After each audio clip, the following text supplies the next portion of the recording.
आज 5 फरवरी है, यौम यकजहती कश्मीर मनाया जा रहा है पूरे मुल्क में, पूरी दुनिया में।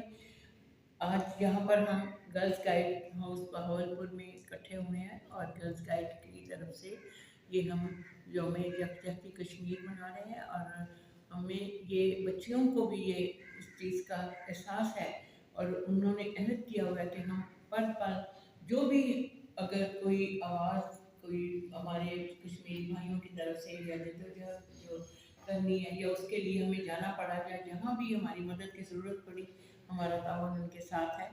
अब तक कश्मीरियों के ऊपर जो जुल्म हो रहा है, जो जबर दहशत गर्दी हो रही है ये इंडिया की तरफ से, तो उसके लिए हम इस चीज़ को बहुत क्या और ये भारत की तरफ से जो इनके ऊपर जुल्म लाए जा रहे हैं हम उसकी मजम्मत करते हैं। लाखों के करीब शहीद हो चुके हैं और शहीदों का खून कभी रहेगा नहीं जाएगा। इंशाअल्लाह ताला जम्मू कश्मीर आज़ाद होकर रहेगा इंशाअल्लाह।